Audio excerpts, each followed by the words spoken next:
previous episode, shaken by Gothel's confession, Rapunzel leaves the tower with her mother to embark on an adventure to find the wicked sorcerer.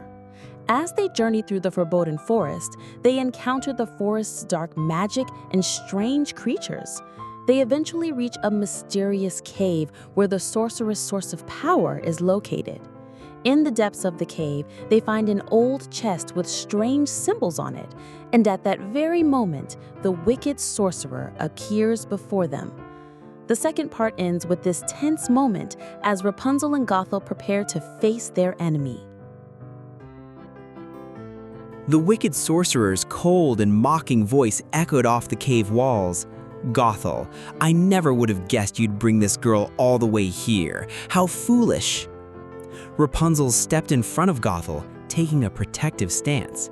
"You can't get to her," she bravely shouted. The sorcerer smiled mockingly. "You are courageous, little girl, but your courage is nothing against my dark magic." He raised his staff, and sharp stones shot from the cave walls, flying toward Rapunzel. Gothel raised her hand to protect Rapunzel, creating a protective shield around them. The stones hit the shield and shattered into pieces. "My daughter's power will stand against your darkness," she said. Gothel was using the magic she had kept hidden in the tower for years. She was a healer who used the power of plants and nature.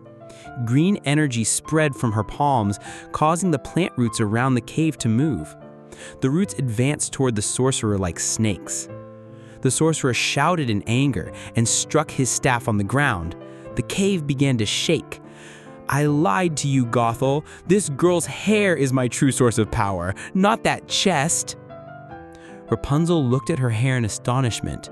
Why had her mother kept this secret from her? Though the sorcerer's words confused her, she remembered her mother's love and her desire to protect her. In that moment, she understood that her hair was not just a beautiful feature, it was the source of both a curse and a great power. As the sorcerer prepared a powerful spell to weaken Gothel, Rapunzel suddenly had an idea. She closed her eyes, feeling the energy radiating from the tips of her hair. She thought about the times in her tower when she sang and her hair glowed. This glow was not just light, it was an energy. As the sorcerer was about to deliver the final blow, Rapunzel began to sing loudly. Her voice echoed off the dark cave walls.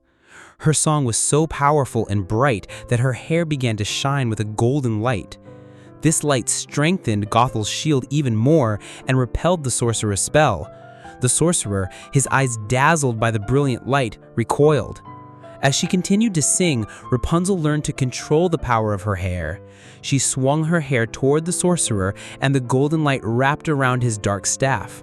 The sorcerer's staff could not withstand the power of the light and shattered into pieces with a loud noise. With his staff destroyed, the sorcerer's power vanished. He collapsed to the ground, and his body slowly turned into a cloud of dust and disappeared. The cave was now free from the sorcerer's curse. The ancient chest that had been glowing was now a symbol of Rapunzel's power. Gothel hugged her daughter, filled with pride. "You did it, my child," she said, her eyes filled with tears. They walked out of the cave together, and the world outside was brighter now. The sky had regained its blue, and the trees their green. Gothel could return to the kingdom and forgive herself for the past, but she chose to stay with her daughter. Rapunzel's long golden hair was no longer a curse, but a miracle and a symbol of freedom. She was no longer just a princess, but also a hero who saved her mother and brought hope back to the kingdom.